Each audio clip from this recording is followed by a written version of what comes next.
আল্লাহর পয়গম্বর সুলাইমান তিনি একটা দ্বীপে আক্রমণ করলেন। ওই দ্বীপে যে বাদশা ছিল বাদশারে পরাজিত করলেন, তারপর বাদশাকে হত্যা করলেন। সে ছিল এক জালেম, সে ছিল এক অমুসলিম। আল্লাহর পয়গম্বর সাইয়্যিদুনা সুলাইমান ওই বাদশার মেয়ে বড় সুন্দরী তারে গ্রেফতার করলেন, বন্দী করলেন। তিনি তার বন্দী করে রাজদরবারে নিয়ে আসলেন, যার নাম ছিল জুবাদা। তারপর তার ইসলামের দাওয়াত দিলেন, সে ইসলাম গ্রহণ করলো। আল্লাহর পয়গম্বর সাইয়্যিদুনা সুলাইমান আলাইহিস সালাম তাকে বিয়ে করে স্ত্রীর মর্যাদার আসনে আসীন বানালেন। কিন্তু ভাই, দিন যত যায়, রাত যত যায়, ওই জুবাদা সুলাইমান আলাইহিস সালামের রাজদরবারে রাজমহলে এসেও সে কোনো শান্তিতে নাই। অন্তরে তার অশান্তি, বাবার টেনশন, প্রতিনিয়ত শুধু কাঁদে আর কাঁদে আর কাঁদে। আল্লাহর পয়গম্বর জিজ্ঞেস করেন, জুবাদা কেন কাঁদো? কই বাবার কথা ইয়াদ হয়, এজন্য কান্না করি। বাবার কথা ইয়াদ হলে আমি শান্ত থাকতে পারি না। আমার বাবার অমুক স্মৃতির কথা ইয়াদ হয়, আমার বাবার অমুক কথাগুলি আমার ইয়াদ হয়। এই কথা বলে জুবাদা শুধু বাবার জন্য কান্না করে, বাবার জন্য কান্না করে। আল্লাহর পয়গম্বর সাইয়্যিদুনা সুলাইমান তারে যতই সান্ত্বনা দেন, কিন্তু সান্ত্বনা মানতে রাজি নয়। সান্ত্বনাতে কোনো কাম হয় না, কোনো লাভ হয় না। বাবা বাবা বাবা, শুধু বাবার কথা, বাবার কথা, বাবার স্মৃতি। আল্লাহর পয়গম্বর বলেন, জুবাদা তাহলে কি করতে পারে তুমি একটু বলো। জুবাদা বলতেছে, স্বামী গো, আমার বাবার একটা মূর্তি বানায়া আপনি আমারে দেন, আমি আমার আব্বার মূর্তিটা চায়া চায়া সান্ত্বনা নিব। এই কথা বলা মাত্রই সুলাইমান আলাইহিস সালাম তারে একটা বাবার মূর্তি বানায়া তারে দিয়ে দিলেন। এ ভাই, এই মূর্তি পায়া জুবাদা বড় খুশি। মূর্তির গায়ে কাপড় পরায়, মূর্তিরে গোসল করায়, বাবা বাবা কয়া ডাকে, যেন তার সময়টা এখন হাসি খুশি কাটে। আল্লাহর পয়গম্বর সাইয়্যিদুনা সুলাইমান আলাইহিস সালাম তারে মূর্তিটা দিয়েছিলেন যেন বাবার কথা ইয়াদ করে আর কান্না না করে, যেন মনে একটু সান্ত্বনা পায়। ভাই একটু খাল মনোযোগ। এইভাবে বেশ কিছুদিন চলছে, কিন্তু ঘটনা ঘটল কি, আল্লাহর পয়গম্বর সাইয়্যিদুনা সুলাইমান যখন তিনি কোনো কাজে বের হতেন, ওনার অগোচরে স্ত্রী জুবাদা বাবার ওই মূর্তিকে সেজদা করত, বাবার মূর্তির পূজা করা শুরু করে দিল। এই খবর আল্লাহর পয়গম্বর তিনি জানেন না, খবর তিনি জানেন না। স্ত্রী এই দিকে সেজদা দেয়, স্ত্রী মূর্তির পূজা করে, নবী জানেন না, জানার কথাও না। কারণ আলিমুল গায়ব একমাত্র কে? শুধুমাত্র আল্লাহ। কোন নবীও গায়েব জানে না, কোন ওলিও গায়েব জানেন না, কোন কুতুবও গায়েব জানেন না। গায়েবের মালিক একমাত্র আল্লাহ। আহলে সুন্নাহ ওয়াল জামাতের আকীদা হলো গায়েবের মালিক একমাত্র আল্লাহ। কোন নবীও গায়েব জানেন না, এমনকি আমার আপনার নবীও তিনি গায়েব জানেন না। আল্লাহ যখন জানান তখন নবী জানেন, আর যখন আল্লাহ জানান না নবী কিছুই জানেন না। এটা হলো আহলে সুন্নাহ ওয়াল জামাতের আকীদা। কি আকীদা? যে আল্লাহ যখন নবীরে জানান তখন নবী জানেন, আল্লাহ যখন জানান না নবী জানতে পারেন না। এর নাম ইলমে গায়েব নয়। আলিমুল গায়েব হলেন এমন এক সত্তা যাকে কোনো কিছু জানাইতে হয় না। কেউ জানাইলে জানেন এমন না, তিনি নিজের থেকেই সব জানেন, তিনি একমাত্র আল্লাহ। ভাইরা বন্ধুরা মনোযোগ দিয়ে শুনুন, আল্লাহর পয়গম্বর সাইয়্যিদুনা সুলাইমান আলাইহিস সালাম তিনি যে একটা মূর্তি বানায় দিলেন স্ত্রী জুবাদাকে, তারে যে একটা মূর্তি বানায় দিলেন, আর অগোচরে সে মূর্তির পূজা শুরু করে দেয়। এতে করে আল্লাহ নারাজ হয়ে যান। আল্লাহ নারাজ হয়ে নবীর উপর একটা পরীক্ষা ফালায় দিলেন। পরীক্ষা কেমন পরীক্ষা শুরু হলো রে ভাই, একটু মনোযোগ দিয়ে শুনুন ভাইরা বন্ধুরা। এই আংটিটা যেহেতু জান্নাতি আংটি, এজন্য নবী যখন প্রয়োজনে হাজত সারতে বাথরুমে ঢুকতেন, ওই আংটিটা নিয়ে তিনি নাপাক জায়গায় যেতেন না। আংটিটা নাকি তিনি তার স্ত্রী জুবাদার হাতে দিয়ে যাইতেন, অথবা তার একজন বাদীর হাতে তিনি এই আংটি দিয়া হাজত সারার জন্য তিনি বাথরুমে ঢুকতেন। কিন্তু ভাই একদিন ঘটনা ঘটলো কি, যেদিন আল্লাহ পরীক্ষা নেওয়ার চিন্তা করলেন, আংটিটা জুবাদার হাতে দিয়ে তিনি বাথরুমে ঢুকলেন। এই সুযোগে সুলাইমান আলাইহিস সালামের সুরত ধরে এক খবিস জিন শয়তান, যার নাম ছিল সাফার, আল্লাহর নবীর সুরত ধরে জুবাদার কাছে আসলো। কারণ জিন্নাত যে কোনো মানুষের সুরত ধরতে পারে। ওনার সুরত ধরে সে আংটি চাইল। আর জুবাদা মনে করলেন স্বামী বাথরুম শেষ করে তিনি এসেছেন, আংটি চাইতেছেন, তিনি আংটিটা দিয়ে দিলেন। এই আংটিটা যেই মাত্র ইবলিস সাফার সে পড়ল, আঙ্গুলে দেওয়া মাত্রই তার কাছে ক্ষমতা চলে আসলো। কারণ আংটির রহস্য কি, আংটির মধ্যেই সব ক্ষমতা। এই আংটি চুরি হয়ে গেল। খবিস জিন সে নিজের হাতে নিয়ে নিল, সিংহাসনে বসে গেল। এইদিকে আল্লাহর পয়গম্বর সাইয়্যিদুনা সুলাইমান তিনি বাথরুম থেকে বের হলেন, স্ত্রীর কাছে আসলেন। কিন্তু আংটি হারায় যাওয়ার কারণে উনারও রূপ পরিবর্তন, উনারও অনেকটা পরিবর্তন। জুবাদা চিনে না, কয় তুমি আমার স্বামীর রূপ ধরেছ, আমার স্বামী তো আগেই আমার কাছ থেকে আংটি নিয়ে চলে গেছে। না না, তুমি হতে পারো না। প্রকৃত পয়গম্বর সুলাইমান আলাইহিস সালামকে কেউ চিনল না, কেউ চিনল না, এমনকি স্ত্রী জুবাদাও চিনল না। সেও তারাই দিল, কয় না আমি তোমাকে চিনি না, তুমি আমার স্বামী হতে পারো না। স্বামীর রূপ ধরেছ, স্বামী তো তিনি সিংহাসনে বসে গেছেন, আংটি নিয়ে তিনি তো সিংহাসনে বসে গেছেন। পয়গম্বর যতই তিনি বলেন না, কিন্তু কেউ তো বিশ্বাস করে না। ওনাকে রাজ দরবার থেকে তাড়ায় দেওয়া হলো। আল্লাহর পয়গম্বর তিনি তো এইবার আংটির খোঁজে জায়গায় জায়গায় বের হয়েছেন। হায় রে আমার আংটি, কে নিল, কে নিল, কোন দিকে নিল, কে করলো? আল্লাহর পয়গম্বর ঘুরতে ঘুরতে তিনি মানুষকে যতই বলেন আমি সুলাইমান, কেউ তো বিশ্বাস করে না। নদীর কিনারা দিয়ে যান আর দেখেন জেলেরা মাছ ধরে। ওই জেলেদের কাছেও যায় বলতেছেন, বাইরে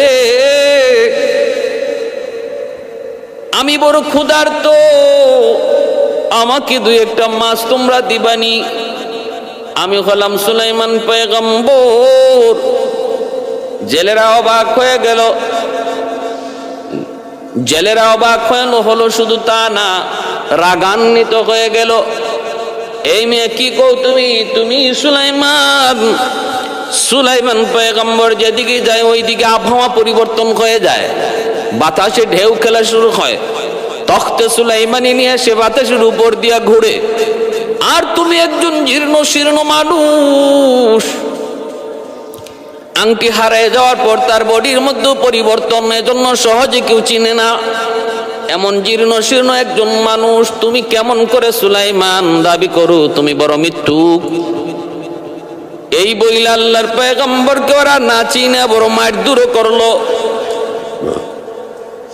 নবী আহত হলেন।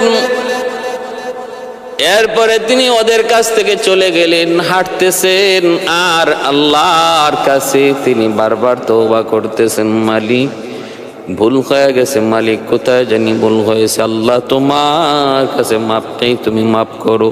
পয়গম্বর সুলাইমান তিনি তো কান্দেন আর নদীর কিনারা দিয়া হাঁটেন। যাইতে যাইতে আবার কিছু পাইলেন, কিছু জেলে নদীতে তারা মাছ ধরে। পয়গম্বর তাদের কাছে যাইয়া তিনি বলতেছেন, বাইরে আমি বড় আহত, রক্ত তিনি নদীর পানি দিয়া মুছতেছেন আর বলতেছেন, আমি বড় আহত, আমাকে তোমরা একটু সাহায্য করবানি। ওই জেলেদের অন্তরে মায়া ঢুকলো, মায়া। জেলেরা বলতেছে, ঠিক আছে ঠিক আছে, লোকটারে 2টা মাছ দিয়ে দাও, 2টা মাছ দিয়ে দাও। এ ভাই, এইদিকে ঘটনা ঘটলো কি, আল্লাহর পয়গম্বর দরবার ছেড়ে আসলেন, 40 দিন হয়ে গেল। এই 40 দিন সিংহাসনে বসা আছে ইবলিস, খবিস জিন ইবলিস, এখানে বসা সাফার। এমনকি রাজ দরবারে চলতেছে, চালাইতেছে। দিন যত যায়, সপ্তাহখানেক পরেই রাজ দরবারের অনেকেই তারা বুঝে ফেললো, পরিবর্তন দেখা যায়, পরিবর্তন। না না, সুলাইমান পয়গম্বর মনে হয় না, মনে হয় আমরা কোনো ভুল করে ফেলেছি, হয়তো কোনো একটা কিছু অঘটন ঘটেছে। কারণ পরিবর্তন অনেক কিছুর মধ্যেই পরিবর্তন। কারণ নকল সুলাইমান আসল সুলাইমানের মতো তো আদেশ নিষেধ আর আইন কানুন বিচার কাজ করতে পারে না। এদিক সেদিক একটু উল্টা পাল্টা হয়ে যায়। এমন কিছু কাজ করে যেটা সুলাইমান কখনো করেন নাই, অতীতে কখনো তিনি করেন নাই, এমনটাও করে বসে। এতে করি সবার মনে একে একে সন্দেহ জাগলো, সন্দেহ জাগলো। এমনকি রাজ দরবারে ঢুকে বিবিদের কাছেও যায়, বিবিদের কাছেও যায়। আসিফ বিন বরখিয়া বিবিদের কাছে জানতে চাইলেন, তোমাদের কেমন মনে হয়, তোমরা কি কোনো কিছু বুঝতে পেরেছ? বিবিরা বলতেছে, আমরাও বুঝেছি, একটা অঘটন ঘটেছে, মনে হয় ও সুলাইমান পয়গম্বর না। কেমনে বুঝলা? কয় আমাদের সাথেও মিলামেশা করে, কিন্তু গোসল করে না, গোসল করে না। এমনটাও কোনো কোনো তফসিরের কিতাবের ভিতরে লিখেছেন। ভাইরা বন্ধুরা, জন্য বলতেছি, মনোযোগ দিয়ে শুনুন, খেয়াল করে শুনুন। আসিফ বিন বরখিয়া দরবারের যত বুজুর্গ আছিল তাদেরকে নিয়া একত্রিত হইয়া আল্লাহর দরবারে তওবা করে আর কান্না করে আর বলতেছে, আমরা সবাই মিলে তাওরাত কিতাব পড়া শুরু করে দাও, আমরা তাওরাত কিতাব তিলাওয়াত শুরু করো। কারণ আল্লাহর কিতাব তাওরাত, এই তাওরাত কিতাবের তিলাওয়াত শুনলে পরে শয়তান থাকার কথা না। তিলাওয়াত শুরু হলো রাজ দরবারে, একে একে তিলাওয়াত শুরু হলো। তিলাওয়াতের আওয়াজে আর ইবলিস টিকতে পারে না, সে সিংহাসন ছেড়ে দিয়া পালায়। আল্লাহর কালাম তিলাওয়াত শুরু হয়ে গেল, তাওরাত কিতাবের তিলাওয়াত। ইবলিসের শরীরে আগুন জ্বলে গেল, দরবার ছেলে সে পালাইতে লাগলো। যাবার সময় আংটিটা নদীর মধ্যে সে ফালায় দিল, নদীতে ফালায় দিল। বাইরা বন্ধুরা, নদীতে ফালায় দেওয়া মাত্রই নদীর একটা মাছ ওই আংটিটা গিলে ফেললো। এই মাছটাই সুলাইমান পয়গম্বরের বাগে জুটলো। যেদিন ওই জেলেরা ওনাকে 2টা মাছ দিল আর বলল, নে ও দয়া করে 2টা মাছ ওনাকে দিল।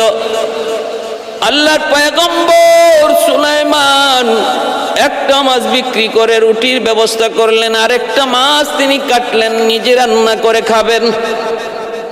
যেই মাত্র মাছটা কাটলেন, পেট থেকে তিনি দেখতে পেলেন ওনার হারানো সেই আংটি মাছের পেটে। আল্লাহর পয়গম্বর সাথে সাথে তিনি সেজদায় পড়ে শুকরিয়া আদায় করেন, মালিকের দরবারে সিজদা দিয়া শুকরিয়া আদায় করেন। আর আংটিটা হাতে লাগানো মাত্রই আবার তার হারানো সকল নিয়ামত ফিরে আসলো, শরীরের মধ্যে পরিবর্তন চলে আসলো। দেখা গেল সব কিছুর ভিতরে পরিবর্তন চলে আসলো। এখন দেখা যায় বাতাস ওনার কথা শুনে জেলেরা যারা কিছুক্ষণ আগে ওনাকে মারধর করেছিল, ওরাও নিজের চোখে সব দেখলো। হায়, ওই জীর্ণ শীর্ণ লোকটা মুহূর্তের ভিতরেই সে আসল সুলাইমানের রূপ ধরেছে। তাহলে তো আমরা ভুল করে ফেলেছি, দৌড়ে এসে মাপ চায়। আল্লাহর পয়গম্বর সাইয়্যিদুনা সুলাইমান তাদেরকে ক্ষমা করে দিলেন আর বললেন, তোমাদের কোনো দোষ নাই, আমার উপরে একটা পরীক্ষা চলছে, পরীক্ষা। ভাইরা বন্ধুরা, আল্লাহ পাক রব্বুল আলামিন কাউকে নিয়ামত দিয়া পরীক্ষা করেন আর কারো কাছ থেকে নিয়ামত ছিনায়া নিয়ে পরীক্ষা করেন। সুলাইমান নবীকে আল্লাহ পরীক্ষা করলেন নিয়ামত দিয়া, আর আইয়ুব নবীকে আল্লাহ পরীক্ষা করলেন নিয়ামত ছিনায়া নিয়া। পরীক্ষা একরকম হয় না রে ভাই, ভিন্ন ভিন্ন হয়। যার সম্পদ দুনিয়াতে অনেক বেশি, আল্লাহ পাক তারে সম্পদ দিয়া পরীক্ষা করেন। যারে আল্লাহ অভাবে রাখছেন তারে অভাবে রাইখা আল্লাহ পরীক্ষা করেন। ভাইরা বন্ধুরা, সুলাইমান আলাইহিস সালাম একে একে সবগুলি পরীক্ষার মধ্যেই তিনি পাশ করলেন। শুকরিয়া আদায় করলেন, সকল জায়গায় শুকরিয়া আদায় করলেন। ক্ষমতা মানুষের তৈরি করা কোনো বস্তু নয়, ক্ষমতা হলো আল্লাহর দেওয়া এক নিয়ামত। অতএব আল্লাহ যারে চান তারে ক্ষমতার চেয়ারে বসান, আল্লাহ যারে চান তারে ক্ষমতার চেয়ার থেকে আল্লাহ নামায় দেন। আল্লাহ পাক রব্বুল আলামিন বলেন, কুলিল্লাহুম্মা মালিকাল মুলকি তুতিল মুলকা মান তাশা ওয়া তানজিউল মুলকা বিমান তাশা وتعز من تشاء وتذل من تشاء بيدك الخير إنك على كل شيء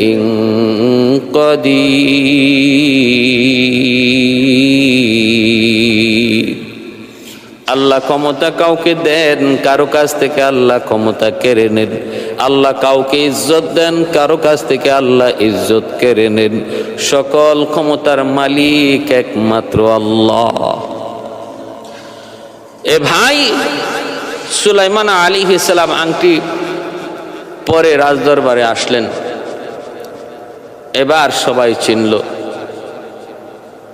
তিনি মসনদে বসলেন। পূর্বের মতো সব কিছু আল্লাহ ফিরাইয়া দিলেন। সুলাইমান আলাইহিস সালাম জিন্নাতদেরকে আদেশ করলেন, যে এত বড় ডাকাতি করেছে, এত বড় অন্যায় যে করেছে, সে যেখানেই থাকুক ওই সাফারকে তোমরা গ্রেপ্তার করে নিয়ে আসো। জিন্নাতরা তারে অতি সত্বর গ্রেপ্তার করে সুলাইমান আলাইহিস সালামের দরবারে হাজির করলো। সুলাইমান আলাইহিস সালাম তার একটা বাক্সের মধ্যে ঢুকায়া বন্দি করে সাগরে ভাসাইয়া দিয়েছেন, সাগরে ফেলাইয়া দিয়েছেন। এই হলো সুলাইমান আলাইহিস সালামের উপরে আংটির মাধ্যমে নেওয়া এক পরীক্ষার কথা, যা বিভিন্ন তাফসীরি কিতাবে এসেছে, যেটা সম্পূর্ণ ইসরাইলি রওয়ায়াত। এই ঘটনা কোরআনেও নাই, হাদিসেও নাই। এটা ইসরাইলি রওয়ায়াত। ইসরাইলি রওয়ায়াতের ব্যাপারে সিদ্ধান্ত হলো, কোরআন হাদিস বিরোধী যদি না হয় তাহলে আমরা মানতে পারি, কোরআনের সাথে যদি সাংঘর্ষিক হয় তাহলে ইসরাইলি রওয়ায়াত বাতিল। এর সত্যতা একমাত্র আল্লাহই ভালো জানেন। কিন্তু আমরা এখানে দেখতেছি এই ইসরাইলি রওয়ায়াতের সাথে আল্লাহর কালামের বিভিন্ন জায়গার বিভিন্ন কথার সংঘর্ষ রয়েছে। প্রথম নম্বর কথা হলো, সুলাইমান আলাইহিস সালামের স্ত্রী জুবাদা, তারে আল্লাহর পয়গম্বর তার বাবার মূর্তি বানায় দিলেন। এই কথাটা আমরা যদিও মেনে নিই, কারণ তখনকার সময় ভাস্কর্য বানানো জায়েজ ছিল। আল্লাহ পাক কোরআনুল কারীমে তামাসিলের কথা বলেছেন, এটা ভাস্কর্যের কথা। আমাদের শরীয়তে সম্পূর্ণ নিষেধ। ওই সময় এটা বৈধ ছিল। বুঝলাম তিনি একটা ভাস্কর্য বানায় দিলেন, কিন্তু জুবাদা তার বাবার ওই মূর্তির পূজা করে সেজদা দেয় সুলাইমান আলাইহিস সালামের অগোচরে। আল্লাহর পয়গম্বর তো জানেন না জুবাদা যে এই মূর্তির পূজা করে। তাহলে অপরাধ করবে একজন, শাস্তি কেন নবীর উপরে আসবে? আল্লাহ নবী তো তার মূর্তির পূজা করতে বলেন নাই, সেজদা করতে বলেন নাই। করলো জুবাদা, শাস্তি পাবেন কেন নবী? করলো, অপরাধ করলো স্ত্রী, শাস্তি পাবে কেন স্বামী? আল্লাহ পাক বলেন আল্লাহ তাজিরু ওয়াজিরাতু বিজরা উখরা। আল্লাহ পাক বলেন এটা কখনো হবে না যে একজনের বোঝা আরেকজনে বহন করবে, একজনের পাপ আরেকজনে বহন করবে। এটা আল্লাহর সিদ্ধান্ত না, এটা আল্লাহর আইন না। যে অপরাধ করবে এই অপরাধের শাস্তিও সেই ভোগ করবে।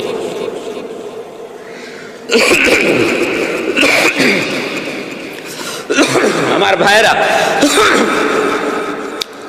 তো এই গেল এক কথা। 2 নাম্বার কথা হলো, একটা আংটির ভিতরে আল্লাহ সমস্ত ক্ষমতা আর নবুয়ত দিয়ে দিবেন। এই আংটির কথা কোরআন হাদিসের কোথাও নাই এমন, আর এই কথাটা যুক্তিতেও ধরে না, যুক্তিতেও ধরে না। কারণ এটা যে কোনো সময় চুরি হতে পারে, আর চুরি হলে যার হাতে যাবে যেই আংটি পরবে সেই এই ক্ষমতার মালিক হয়ে যাবে। এই কথাটা কোরআন হাদিসে তো নাই, যুক্তিতেও ধরে না।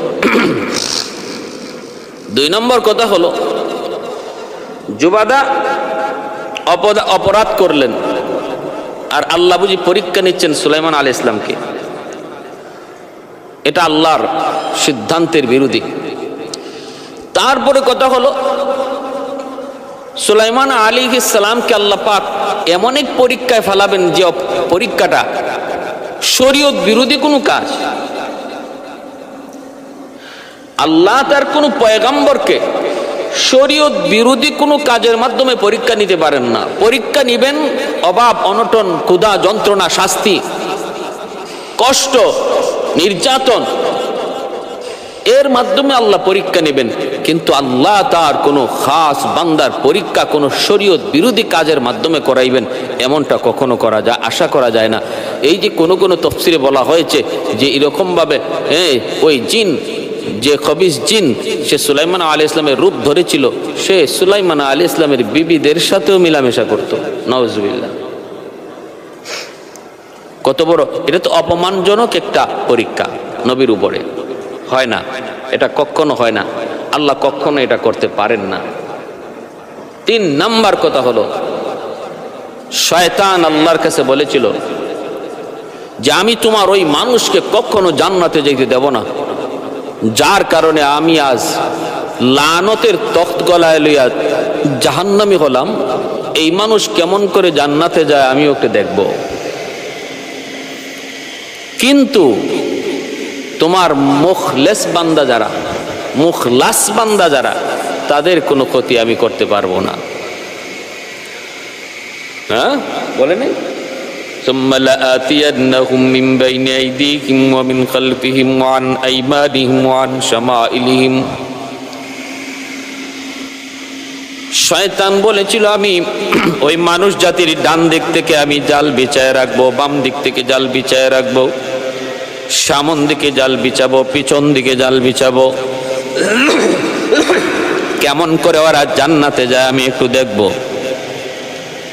এই মানুষ কেমন করে জান্নাতে যায় আমি একটু দেখব। কিন্তু ইল্লা ইবাদাকা মিনহুমুল মুখলাসিন, তোমার মুখলাস বান্দা যারা তাদের কোনো ক্ষতি আমি করতে পারবো না, শয়তান পারবে না।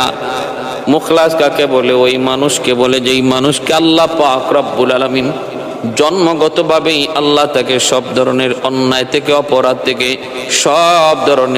সব ধরনের ত্রুটি বিচ্যুতি থেকে আল্লাহ যারা নিজের হাতে, কুদরতি হাতে ছোট থেকে বাঁচায় রাখেন, হেফাজত করেন, তারা হলেন নবী পয়গম্বর। আর আমরা হলাম মুখলেস। আমরা চেষ্টা করি গুনাহ থেকে বাঁচার জন্য, নিজেকে গুনাহ থেকে বাঁচানোর জন্য চেষ্টা করে বাঁচাই। আর নবী পয়গম্বরদেরকে আল্লাহ নিজের হাতে বাঁচায় রাখছেন। এজন্যই শয়তান কয় না, নিজের হাতে বাঁচায় রাখবা, তাদের উপরে আমি কোনো ধরনের প্রভাব খাটাইতে পারবো না, তাদের উপরে আমি কোনো ধরনের প্রভাব খাটাইতে পারবো না, এরাই শুধুমাত্র আমার জাল থেকে সম্পূর্ণ রকম ভাবে নিরাপদ থাকবে। তাহলে আল্লাহর পয়গম্বর সুলাইমান আলাইহিস সালাম তিনি তো আল্লাহর মুখলাস বান্দা, মুখলাসিনদের অন্তর্ভুক্ত, তার উপরে কেমন করে শয়তান প্রভাব পালাইবে, কেমন করে শয়তান প্রভাব পালাইবে? শয়তান নিজেই তো বলল তাদেরকে সে কোনো ক্ষতি করতে পারবে না। এজন্য রে ভাই একটু মনোযোগ দিয়ে শুনুন, আল্লাহর পয়গম্বর সুলাইমান আলাইহিস সালামের ব্যাপারে যে আংটির ঘটনা বলা হয়, এই আংটির কোনো সহিহ হাদিস নাই, কোরআনও নাই, হাদিসও নাই। ইসরাইলি রিওয়ায়াত, আবার ওই রিওয়ায়াতের সাথে আল্লাহর কোরআনের বিভিন্ন সিদ্ধান্ত, কোরআনের বিভিন্ন আয়াতের বিরোধ রয়েছে, বিরোধ। অতএব এই আংটির ঘটনাটা আমরা শুধু শুনতেই পারি, বিশ্বাস করা যাবে না, ইয়াকিনও করা যাবে না, এর উপরে আমাদের কোনো রকম ঈমানও আনা যাবে না, ইয়াকিন করা যাবে না, ইয়াকিন করা যাবে না। ভাইয়েরা বন্ধুরা, এমন কি মনে করতে হবে এটা সম্পূর্ণ মিথ্যা, একটা বানোয়াট গল্প, সম্পূর্ণ মিথ্যা বানোয়াট গল্প ছাড়া এটা কোনোভাবেই হতে পারে না, না কোরআনে, না হাদিসে, না যুক্তিতে, এমনকি আল্লাহর কোরআনের সাথে বিরোধ জন্ম নেয়। যদি আমরা এটা বিশ্বাস করে নেই, তাহলে পরীক্ষাটা কি ছিল? নবীর উপরে পরীক্ষাটা কি ছিল? ইমাম বুখারী রাহমাতুল্লাহ আলাইহি বুখারী শরীফের ভিতরে তিনি উল্লেখ করেছেন, আল্লাহর পয়গম্বর সুলাইমান ওনার সৈন্যরা কোনো এক যুদ্ধে তারা দুর্বলতা দেখাইল, দুর্বলতা, আর এজন্য তিনি ক্ষিপ্ত হয়ে গেলেন। সেনাদেরকে ডাইকা, সেনা অফিসারদেরকে ডাইকা বললেন, তোমাদের এই দুর্বলতার কারণে আজকে আমার বড় গুসা হইতেছে, আমি আজ রাত আমার 70 জন বিবির সাথে মিলব এবং 70টা বাহাদুর আমি জন্ম দিব, বাহাদুর জন্ম দিব। এই কথা তিনি বলেছিলেন, কিন্তু ইনশাআল্লাহ বলতে তিনি ভুলে গেলেন, কারণ সন্তান জন্ম দেওয়া মানুষের কোনো একা ক্ষমতা নয়, সন্তান দেন আল্লাহ, মেয়ে ছেলে দেন একমাত্র কে? আল্লাহ। এজন্য যে তিনি ইনশাআল্লাহ বলেন নাই, আমার আল্লাহ যদি চায় তাহলে আমি আমার 70টা বাহাদুর সন্তান জন্ম নিবে, এমনটা বলার দরকার ছিল, কিন্তু না, ক্ষেপে গুসায় তিনি বলে ফেললেন, এক রাতে 70 জন বিবির সাথে মিলবো, 70টা বাহাদুর সন্তান জন্ম দিব। আল্লাহ একটু নারাজ হয়ে গেলেন। আল্লাহ বলতেছেন, সুলাইমান তাহলে তুমি কি মনে করো সমস্ত ক্ষমতা তুমি তোমার নিজের হাতে পাইছো, নিজে কামাই করেছো, যা কিছু পেয়েছো সব খুশি বুঝি তোমার নিজের ক্ষমতার বলে, নিজের ক্রেডিট বলে তুমি পেয়েছো? না না রে সুলাইমান, এমনটা বলা যায় না, এমনটা করাও যায় না, এমনটা ভাবাও যায় না। তিনি তো এই রাত্রে 70 জন বিবির সাথে মিললেন, ঠিক একজন বিবি মাত্র গর্ভবতী হলেন, আর কেউ গর্ভবতী হলেন না। আর ওই গর্ভবতী স্ত্রীর কাছ থেকেও একটা সন্তান জন্ম নিল, কিন্তু সন্তানটা ছিল বিকলাঙ্গ, বিকলাঙ্গ ছিল। এই বিকলাঙ্গ সন্তানটাই উনার দরবারে সিংহাসনে আইনা রাখা হলো। আল্লাহর পয়গম্বর সাইয়্যিদুনা সুলাইমান তিনি ভুল বুঝতে পারলেন, সাজদায় পড়ে গেলেন, মালিক ভুল হয়ে গেছে, আমি তো আমার নিজের উপরে বেশি বাহাদুরি করে ফেলেছি, আল্লাহ আমার ভুল হয়ে গেছে, সব কিছু তোমার ইচ্ছায় হয়, সব কিছু তোমার মর্জি মোতাবিক হয়, তুমি যা চাও তাই হয় গো আল্লাহ। সেজদায় পরে তওবা করলেন, আল্লাহর কাছে কান্নাকাটি করলেন। ভাইরা বন্ধুরা, জন্য বলতেছিলাম, ইমাম বুখারী রাহমাতুল্লাহি আলাইহি তার বুখারী শরীফের ভিতরে পরীক্ষার কথাটা ব্যাপারে এই ঘটনা তিনি উল্লেখ করেছেন। আর বাকি আংটির কথা কোরআনেও নাই, হাদিসেও নাই, যুক্তিতেও নাই। 53 বছর হায়াত পেয়েছিলেন নবী সুলাইমান। বাইতুল মুকাদ্দাসের নির্মাণ কাজ করাইতেছেন, বাইতুল মুকাদ্দাসের নির্মাণ কাজ করাইতেছেন জিন্নাতের মাধ্যমে। জিন্নাতরা তার দাবি ছিল। ওই অবস্থায় আল্লাহ পাক রব্বুল আলামিন মালাকুল মউত আজরাইল আলাইহিস সালামকে তার কাছে পাঠিয়ে দিলেন। আর মালাকুল মউত আজরাইল তিনি আয়েশা বলতেছেন, নবী গো আপনার সময় শেষ, প্রস্তুতি গ্রহণ করুন। এইভাবে হযরত দাউদ আলাইহিস সালাম, সুলাইমান আলাইহিস সালামের বাবা হযরত দাউদ পয়গম্বর আলাইহিস সালাম, ওনারও ইন্তেকালটা এমনই হয়েছিল। তিনি মেহরাব থেকে নামতেছেন, সিঁড়িতে নামতেছেন, ওই অবস্থায় মালাকুল মউত আজরাইল সাক্ষাৎ করলেন। সাক্ষাৎ করে বলতেছেন, নবী গো আপনার টাইম নাই, আপনি প্রস্তুত হয়ে যান, যান কবজের জন্য। দাউদ আলাইহিস সালাম বলতেছেন, রে ভাই আজরাইল, একটু সময় দিবানি, হয় আমি উপরে উঠি নতুবা নিচে নামি। মালাকুল মউত আজরাইল বলেন, না গো নবী, উপরে উঠারও কোনো সুযোগ দেওয়া হবে না, নিচে নামারও কোনো সুযোগ দেওয়া হবে না। এতটুকু অনুমতি আল্লাহ আমাকে দেন নাই। যেখানে আছেন সেখানে আপনি তৈরি হয়ে যান, প্রস্তুত হয়ে যান। হযরত সাইয়্যিদুনা দাউদ আলাইহিস সালাম তিনি সাথে সাথে ওই সিঁড়ি, যেই সিঁড়িতে তিনি দাঁড়ানো ছিলেন, সেই সিঁড়িতেই তিনি সেজদায় পড়ে গেলেন। আল্লাহর কাছে কান্দেন, সেজদায় পড়ে গেলেন, জান কবজ হয়ে গেল। এতটা যদি আল্লাহ পাক তার নবী পয়গম্বরকেও যদি মৌতের সময় একটু সময় না দেন, তাহলে আমাদের হালত কি রে ভাই, একটু বুঝুন। এতটুকু সময় কি কেউ পাবো? যে ভাই মালাকুল মউত, আমি এখন গাড়িতে আছি, আমার বাড়িতে যাওয়ার সুযোগ দাও। এরে ভাই আজরাইল, আমি এখন বিদেশ বাড়িতে আছি, আমার বিবি বাচ্চার কাছে একটু যাওয়ার সুযোগ দাও।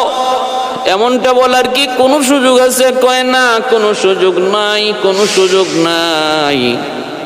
ভাইরা বন্ধুরা, জন্য বলতেছিলাম, আল্লাহ পাক রব্বুল আলামিন বলেন, ইযা জাআ আজালুহুম লা ইস্তাখিরুনা সাআতাও ওয়া লা ইস্তাকদিমুন।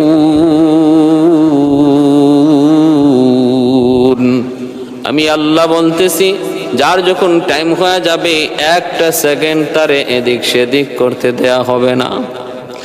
এত বড় ক্ষমতাশীল, এত বড় ক্ষমতাধর বাদশাহ সুলাইমান পয়গম্বর, জিন্নাতের দ্বারা তিনি বাইতুল মুকাদ্দাসের নির্মাণ কাজ করাইতেছেন। ওই অবস্থায় মালাকুল মউত আজরাইল হাজির হয়ে বলতেছেন, নবী গো টাইম শেষ। ওগো নবী, আপনার টাইম শেষ, যেখানে দাঁড়ানো ওখানেই। নবী বলতেছেন, রে ভাই আজরাইল, ওই যে দেখো আল্লাহর ঘর বাইতুল মুকাদ্দাসের কাজ এখনো শেষ হয় নাই। 3 ভাগের 2 ভাগ কাজ শেষ হয়েছে, 1 ভাগ কাজ এখনো বাকি আছে। রে আজরাইল, একটু সময় তুমি আমাকে দিবানি, আল্লাহর ঘরের খাতিরে একটু সময় আমাকে দিবানি। নিজের প্রয়োজনে নয়, বিবি বাচ্চার কাছে যাব একটু, এজন্য নয়। আমার ক্ষমতা আমি কাউরে বুঝাই দিব এমন এজন্য নয়, শুধুমাত্র আল্লাহর ঘরের খাতিরে একটু সুযোগ দিবানি। আল্লাহর পয়গম্বর সাইয়্যিদুনা সুলাইমান আলাইহিস সালাম মালাকুল মউত আজরাইল আলাইহিস সালামের কাছে একটু সময় চাইলেন। কিসের সময়? আল্লাহর ঘর পূর্ণতা করার সময়। কারণ যদি এই মুহূর্তে ওনার জান কবজ হয়ে যায়, জিন্নাতরা বড় বিয়ারা জাতি, ওরা যদি দেখে সুলাইমান নবী ইন্তেকাল করেছেন, তাহলে ওরা কাজ বন্ধ করে দিবে। আর জিন্নাতরা যদি কাজ বন্ধ করে দেয়, মানুষের দ্বারা এই কাজ করানো আর সম্ভব নয়। কারণ হলো জিন্নাতরা ওরা ওই সাগরের নিচ থেকে দামি দামি পাথর কুড়ায় আইনা ওই বাইতুল মুকাদ্দাসের নির্মাণ কাজে সহযোগিতা করতেছে। আর নবী কন্ট্রাক্টর, নবী দাঁড়ায় দাঁড়ায় তিনি পাতা দেখশন করতেন। আর জিন্নাতরা পাথর দিয়া দামি দামি পাথর কুড়ায় আইনা তারা এই আল্লাহর ঘর বাইতুল মুকাদ্দাস নির্মাণ করতেছে। এজন্য নবী বলতেছেন, একটু সময় দিবানি। সময়টা আমার জন্য নয়, সময়টা হলো আমার মালিকের ঘরের জন্য। কিন্তু আল্লাহর পয়গম্বরকে মালাকুল মউত আজরাইল বলেন, না গো নবী, এতটুকু সময় দেওয়া হয় নাই, আমাকে বলা হয় নাই, আমাকে কোনো সুযোগ দেওয়া হয় নাই, আমাকে এই অথরিটি দেওয়া হয় নাই। যদি আপনি সময় চান তাহলে মালিকের দরবারে দরখাস্ত পেশ করুন, মালিকের দরবারে দরখাস্ত পেশ করুন। সুলাইমান আলাইহিস সালাম তখন আল্লাহর কাছে দরখাস্ত পেশ করলেন, মালিক, ও মালিক, তোমার ঘরের খাতিরে একটু সময় চাই, আমাকে দিবানি গো আল্লাহ।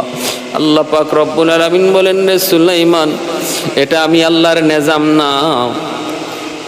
আমার নিজাম হলো যার যখন টাইম হয়ে যায়, লিকুল্লি উম্মাতিন আজাল, লিকুল্লি উম্মাতিন আজাল, ইযা জাআ আজালুহুম লা ইস্তাখিরুনা সাআতান ওয়া লা ইস্তাকদিমুন।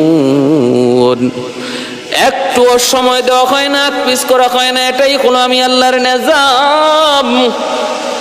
না না, সুযোগ নাই, তৈরি হয়ে যাও। কয় মালিক, তাহলে তোমার ঘরের কামটা কেমনে শেষ হবে?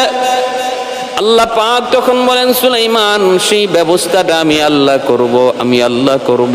কিভাবে করব তাও তোমার একটু জানাবো নাকি? নবী বলতেছেন, আল্লাহ একটু জানাইলে আমার মনটা তৃপ্তি হয়, ইতমিনানি কলব হয়। আল্লাহ, আমি তোমার কাছে যাইতে প্রস্তুত, মৃত্যুকে আমি ভয় করে আমি মৃত্যু থেকে দূরে থাকতেছি, বিষয়টা এমন নয়। মাওলা, তুমি তো আমার মাশুক আর আমি তোমার আশিক। আশিক তো মাশুকের কাছে যাওয়ার জন্য সর্বদা পাগল, কিন্তু একটু মন চায়, মালিক, তোমার ঘরের বাকি কাজটা কেমনে হবে একটু জানতে মন চায়। আমার ইন্তেকালের পর জিন্নাতরা তো ওরাই কাজ করবে না, ওরা তো কাজে ফাঁকি দিয়ে চলে যাবে। ওদেরকে জোর জবরদস্তি করে, ভয় ভীতি দেখায় কাম করাইতে হয়। জিন্নাতরা ভয় ভীতি পাইলে পরে কাম করে, নতুবা করে না। আল্লাহর পয়গম্বর যখন এই আবদার করলেন, আল্লাহ পাক তখন বলতেছেন, রে সুলাইমান, এটা যদি তোমার জানতে মন চায় তাহলে শোনো, আমি আল্লাহ তোমাকে যেইভাবে দাঁড়ায় আসো ওইভাবেই তোমার রূহটা কবজ করে নিয়ে যাব। বডিটা কিন্তু আমি মাটিতে ফালাবো না, বডিটা লাঠিতে যেইভাবে বর দেওয়া আসো ওইভাবেই তোমাকে রেখে দিব। যেইভাবে তুমি তাকায় আছো এইভাবেই তোমার চোখটা খোলা রাখবো, দেহটা লাঠিতে বর দেওয়াই থাকবে। রে সুলাইমান, জিন্নাতরা দূর থেকে তাকায় তাকায় দেখবে তুমি জীবিত, তুমি তো মৃত না, তুমি জিন্দা।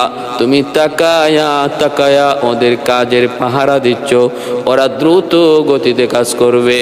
এ সুলাইমান, যতদিন পর্যন্ত আমি আল্লাহর ঘর বাইতুল মুকাদ্দাসের কাজ শেষ না হবে, আমি তোমার দেহটাও মাটিতে ফালাবো না, আর জিন্নাতকে বুঝতেও দেব না তুমি ইন্তেকাল করেছো। যেদিন কাজ শেষ হবে ওই দিন তোমার দেহটাও পড়ে যাবে। আল্লাহর নবী সুলাইমান বলেন, আল্লাহ, আমার দিল প্রশান্ত হয়ে গেছে, মালিক, আমি প্রস্তুত, আমি প্রস্তুত, আল্লাহ তোমার কাছে যাবার জন্য প্রস্তুত। আল্লাহ প্রমাণ করে দেখাইলেন, তামাম দুনিয়ার বাদশা হতে পারো, মনে রাখো, মরণের টাইম যখন এসে যাবে, পৃথিবীর কোনো শক্তি নাই তোমার এই মৃত্যুর টাইমটাকে 1 মিনিট 2 মিনিট আগ-পিছ করতে পারে। তামাম পৃথিবী তোমার আঙ্গুলের ইশারায় চলছে। তুমি মানুষকে সময় বাঁধাইয়া দিচ্ছ, আর আজ তোমাকে সময় বেঁধে দেওয়া হচ্ছে। আল্লাহর কাছে যখন তোমার সময় বেঁধে দেওয়া হবে, সেখানে পৃথিবীর কোনো শক্তি নাই তোমার সময়টাকে এদিক সেদিক করতে পারে। ভাইরা বন্ধুরা, এজন্য ক্ষমতার বাহাদুরি নয়, ক্ষমতার বাহাদুরি নয়। আল্লাহ দেখাইছেন তুমি কতটুকু জায়গা নিয়ে আর বাদশা, তুমি কতটুকু জায়গা নিয়ে আর রাজা, তোমার রাজত্ব আর কতটুকু। तमाम दुनियार राजत्व छिलो सुलाइमानेर, किन्तु सुलाइमान प्रतिनियत आमी आल्लाहर क्षमतार मोहताज छिलो, प्रतिनियत से आमार शुक्रगुजार छिलो, प्रतिनियत से सकल क्षमता आमी आल्लाहर देवा এই ইয়াকিন তার অন্তরে ছিল। বিদায় কোনো কাজ সে আমার বিরোধিতায়, কোনো কাজে আমি আল্লাহ অসন্তুষ্ট হই এমন কোনো কাজ তার দ্বারা হয় নাই। এর দ্বারা প্রমাণ করলেন পৃথিবীর কোনো বাদশা যদি তার বাদশাহী চালাইতে যায় আল্লাহর বিরোধী কোনো কাজ করে, আল্লাহর মর্জির খেলাফ কোনো কাজ করে, আর হাসরের মাঠে যদি কয় আল্লাহ ব্যস্ততার কারণে পারি নাই, দুনিয়ার বাদশা ছিলাম, অমুক দেশের বাদশা ছিলাম, আল্লাহ আইন মানতে যায় জনগণ চালানো যে কত কষ্ট, এই কষ্টের মধ্যে পইরা, এই বিপদের বেড়াজালে পইরা আমি তো কিছু ভুল করে ফেলেছি। সেদিন আল্লাহ সুলাইমান পয়গম্বরকে তাদের সামনে হাজির করবেন। বলো তোমার রাজত্বের এরিয়া কতটুকু ছিল আর আমার সুলাইমানের রাজত্বের এরিয়া কতটুকু ছিল। আমার সুলাইমান তামাম পৃথিবীর বাদশাহী পাইও সে যদি আমার হুকুম ভুলতে না পারলো, সে যদি আমি আল্লাহর হুকুম থেকে বিন্দু পরিমাণ না সরলো, তুমি কেন সরলা? সে যদি পারলো তুমি কেন পারলা না? কোনো জবাব চলবে না, কোনো জবাব চলবে না। আল্লাহ পাক রব্বুল আলামিন মালাকুল মউত আজরাইলের মাধ্যমে সুলাইমান আলাইহিস সালামের জান কবজ করে নিয়ে গেলেন। এইদিকে লাঠিতে বর দেওয়া অবস্থায় তিনি তাকায় আছেন বাইতুল মুকাদ্দাসের দিকে। জিন্নাতরা দেখতেছে, হায় রে, নবীদে আমাদের দিকে তাকায় রইছে, কাজ করো, দ্রুত কাজ করো। দ্রুত কাজ করে তখন দেখা যায় সন্ধ্যা হলে নবী যাইতে রেস্টে, এখন তো রেস্টেও যায় না। হ্যাঁ, যেভাবে তাকায় রইছে মনে হয় আল্লাহর পক্ষ থেকে কাজ দ্রুত শেষ করার অর্ডার এসেছে। এই তাড়াতাড়ি কাজ চালাও। জিন্নাতরা আরো দ্রুত বেগে কাজ চালাইতে লাগলো, আর দ্রুত বেগে কাজ চালাইতে লাগলো। সাহস করে কেউ কাছে আসার মতো এতটুকু সাহস কারো ছিল না। কিন্তু তাকায়া দেখতেছে নবী তাকায় রইছেন, লাঠিতে বর দেওয়া, অতএব আর ফাঁকিবাজি করা যাবে না। দীর্ঘ 1 বৎসর রাত দিন কাজ করে আল্লাহর ঘর বাইতুল মুকাদ্দাসের কাজ সমাপ্ত হলো। যেদিন যে টাইমে কাজ সমাপ্ত হলো ওই টাইমে নবীর দেহটা মাটিতে পড়ে গেল। জিন্নাতরা দৌড়ে আসলো নবীর দেহের পাশে। কিরে নবী সুলাইমান পড়ে গেল, ঘটনা কি? আইসাই বডিতে হাত দিয়া দেখে বডি শক্ত। কি ব্যাপার? বডির কন্ডিশনে কয় এখন মরে নাই, বহু আগেই ইন্তেকাল কয়া গেছে। এই যে টাকা দেখ, লাঠিটা উই পোকায় খেয়ে ফেলেছে, উই পোকায় লাঠি খেয়ে ফেলেছে। একদিনে 2 দিনে এতটুকু খাইতে পারে না। জিন্নাতরা এইবার পরীক্ষা শুরু করলো, কতদিন আগে নবী ইন্তেকাল করেছেন। ভালো একটা সুস্থ লাঠির মধ্যে উই পোকা লাগায়া দেখলো একদিনে কতটুকু জায়গা পোকায় খাইতে পারে। একদিনে যতটুকু জায়গা ওই পোকায় কাঠ খাইলো, লাঠি খাইলো, এটা অঙ্ক করে জিন্নাতরা বের করে ফেলেছে। নবী 1 দিন 2 দিন আগে নয়, আনুমানিক 1 বৎসর আগে উনার ইন্তেকাল হয়ে গেছে। মৌতু কাসিন কুল্লু নাসিন শারিবু, কবর বাইতিন কুল্লু নাসিন দাখিলু। মৌত को समझाए काफिल इख्तितामे जिंदगी, दर हकीकत मौत है सुबह हयाते जिंदगी, दर हकीकत मौत है सुबह हयाते जिंदगी। ভাইরা, এজন্য বলতেছিলাম আমার ভাই, আল্লাহ পাক রব্বুল আলামিন যারে যত প্রকারের নিয়ামতই দেন না কেন, নিয়ামত পায়ে যদি আল্লাহকে ভুলে যাই, নিয়ামত পায়ে যদি আল্লাহর বন্দিকে ভুলে যাই, তাহলে হাসরের মাঠে বহু নিয়ামত প্রাপ্ত লোক যারা নিয়ামত পাইয়েও আল্লাহর গোলামি করেছে, তাদের সামনে আমাদের মুখ দেখানোর কোনো সুযোগ থাকবে না, কোনো সুযোগ থাকবে না, কোনো উজর আপত্তি চলবে না। হাসরের মাঠে যে উজরি পেশ করবে, ওই উজরের একজন মানুষকে আল্লাহ তার সামনে হাজির করবে। হাজির করে বলবে, বলো তো দেখি, সে যদি পারলো তুমি কেন পারবা না? সুবহানাল্লাহ, সুবহানাল্লাহ। আল্লাহ আমাদের সবাইকে নিজের জীবন আল্লাহর জন্য, আল্লাহর হুকুমের জন্য এবং আল্লাহর হুকুমের সামনে নিজের পুরা জীবনটাকে নত শিরে সারেন্ডার, আত্মসমর্পণ করে আল্লাহর বিধিবিধান মাইলা কবর পর্যন্ত যাওয়ার এবং নিজের জিন্দিগিটারে আল্লাহর মর্জি মতো চালাইবার তৌফিক আল্লাহ সবাইকে দান করুন। আর যে কথা বলতেছিলাম, এই ছিল সুলাইমান আলাইহিস সালামের এই আংটির রহস্য। মূলত এটা একটা কাল্পনিক কাহিনী, এর সত্যতা বলতে কিছু নাই, বরং এর সাথে আল্লাহর কোরআনের বিরোধ পাওয়া যায়। অতএব এই ঘটনাটাকে আমরা কখনো এটা ইসলামের ঘটনা হিসাবে আমরা মানব না। এটা একটা আজগবি গল্পই মনে করব এবং এটাকে ছুঁড়ে ফেলে দিব। আর মূল পরীক্ষাটা কি ছিল সেটা ইমাম বুখারী রহমতুল্লাহি আলাইহি তার বুখারী শরীফের মধ্যে এনেছেন। ওয়া আখির দাওয়ানা আনিল হামদুলিল্লাহি রাব্বিল আলামিন।